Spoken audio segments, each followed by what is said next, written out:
আজকে যে রেসিপি আমি রান্না করব অনেকেই এই রেসিপিকে চিকেন মালাইকারি অথবা চিকেন কোরমা বলে।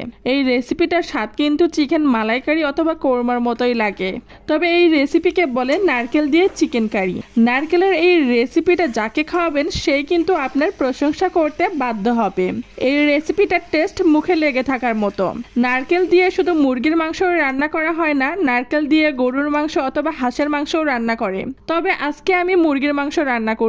আসসালামু আলাইকুম এভরিওয়ান, কেমন আছেন আপনারা সবাই? আজকে আমি মুরগির মাংস রান্না করার জন্য এখানে হাফ কেজি পরিমাণ মুরগির মাংস নিয়েছি। তবে ব্রয়লার মুরগির থেকে লেয়ার মুরগি অথবা দেশি মুরগি দিয়ে নারকেলের এই রেসিপিটা রান্না করলে খেতে বেশি টেস্টি হয়।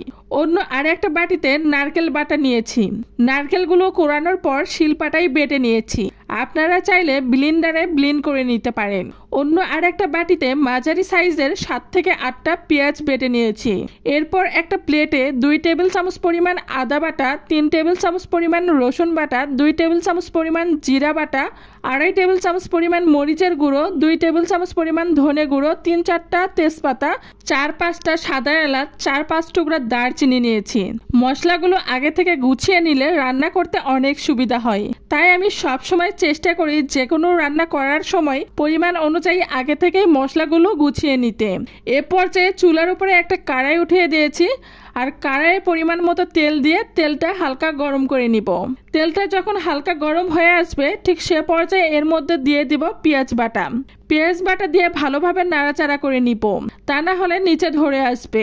নাড়াচাড়া করে হালকা ভেজে নেওয়ার পরে এ পর্যায়ে এর মধ্যে এক এক করে সবগুলো মশলা দিয়ে দিব। এখন এর মধ্যে দিয়ে দিব আদা বাটা, রসুন বাটা, জিরা বাটা, মরিচের গুঁড়ো, জিরার গুঁড়ো। সবগুলো মশলা দেওয়া হয়ে এসেছে। এখন সবগুলো মশলা খুব ভালোভাবে নাড়াচাড়া করে মিক্সড করে নিব। মশলাগুলো মিক্সড না হওয়া পর্যন্ত নাড়াচাড়া অনবরত করতেই হবে, তা না হলে এখানে নিচে ধরে আসবে। হালকা একটু নাড়াচাড়া করে নেওয়ার পর এখন এর মধ্যে দিয়ে দিব 1.5 টেবিল চামচ পরিমাণ হলুদের গুঁড়ো। হলুদের গুঁড়ো দেওয়ার পরে আবারও ভালোভাবে নাড়াচাড়া করে মিক্সড করে নিব। এখন এর মধ্যে দিয়ে দিব 1.5 টেবিল চামচ পরিমাণ লবণ। একটা একটা করে মশলা দেওয়ার পর মশলাগুলো ভালোভাবে নাড়াচাড়া করে নিলে মশলাগুলো প্রপারলি মিক্সড হয়। সবগুলো মশলা যখন প্রপারলি মিক্সড করে নেওয়া হয়ে আসবে ঠিক সে পর্যায়ে এর মধ্যে দিয়ে দিব নারকেল বাটা। অনেকে নারকেলের রেসিপি করার জন্য নারকেলের ফালি ব্যবহার করে, তবে এরকম নারকেল বাটা ইউজ করলে রান্নার টেস্টটা আরো বেড়ে যায়। সবগুলো নারকেল বাটা দেওয়ার পরে আবারও ভালোভাবে মশলাগুলোর সাথে মিক্সড করে নিব। যে কোনো রান্নার টেস্ট মশলা কষানোর উপর নির্ভর করে। নারকেল বাটাগুলো যখন মশলার সাথে প্রপারলি মিক্সড করা হয়ে আসবে ঠিক সে পর্যায়ে এর মধ্যে দিয়ে দিব দারচিনি, এলাচ আর তেজপাতা। সবগুলো মশলা দেওয়ার পরে আবারও ভালোভাবে নাড়াচাড়া করে মিক্সড করে নিব। সবগুলো মশলা মিক্সড করার পরে পানি ছাড়াই বেশ কিছুক্ষণ মশলাগুলো কষিয়ে নিব। মশলাগুলো থেকে যখন তেল ছাড়া শুরু করবে ঠিক সে পর্যায়ে এর ভিতরে দিয়ে দেব 1 কাপ পরিমাণে পানি। পানি দেওয়ার পর সবগুলো মশলা ভালোভাবে নাড়াচাড়া করে নিয়ে একটা ঢাকনা দিয়ে ঢেকে দিব মশলাগুলো কষানোর জন্য। 5 থেকে 7 মিনিট পর ঢাকনাটা উঠিয়ে মশলাগুলো আবারও নাড়াচাড়া করে নিব যেন মশলাগুলো নিচে ধরে না আসে। এখন আমি এর মধ্যে দিয়ে দেব ধুয়ে পরিষ্কার করে রাখা মুরগির মাংস। মুরগির মাংস দেওয়ার পরে ভালোভাবে আবারও নাড়াচাড়া করে মশলাগুলোর সাথে মাংসগুলো মিক্সড করে নিব। নারকেলের ভেতরের অংশকে বলা হয় মর্জা বা শাঁস। এটা সরাসরি খাবার তৈরিতে ব্যবহার হয়। নারকেলের শাঁসে রয়েছে প্রোটিন, ফাইবার, স্বাস্থ্যকর ফ্যাট, বিভিন্ন ভিটামিন এবং খনিজ পদার্থ। নারকেলের সাথে প্রায় 33% ফ্যাট থাকে, যা স্যাচুরেটেড ফ্যাট হিসেবে পরিচিত। তবে এই স্যাচুরেটেড ফ্যাট স্বাস্থ্যকর এবং শরীরের জন্য অনেক উপকার। ভালোভাবে মিক্সড করে নেওয়ার পরে এখন আমি ঢাকনা দিয়ে ঢেকে দিব, মাংসগুলো কষে নিব। 8 থেকে 10 মিনিট পর ঢাকনাটা উঠিয়ে মাংসগুলো আবারও ভালোভাবে নাড়াচাড়া করে নিব। নারকেলে বেশি ক্যালোরি থাকায় দ্রুত শরীরে শক্তি যোগায়।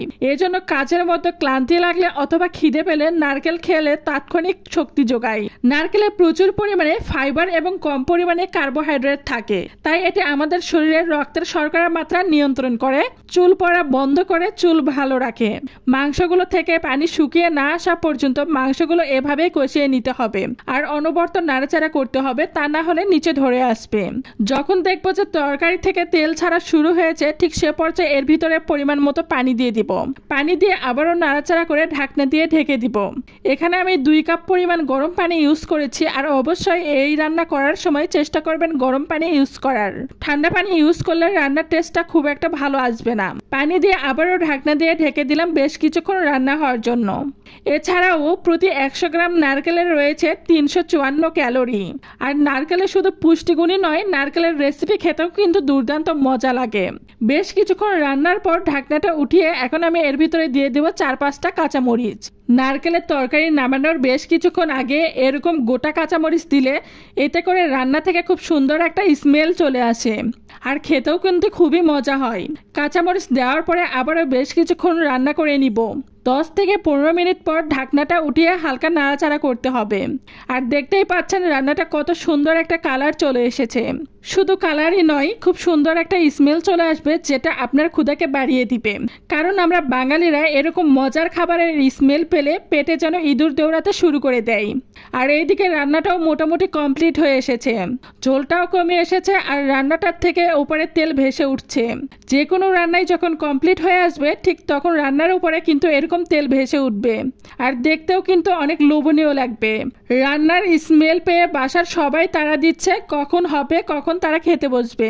মুরগির মাংস দিয়ে নারকেলের রেসিপিটা আমার একেবারে কমপ্লিট হয়ে গেছে। এখন চুলাটা অফ করে দিব।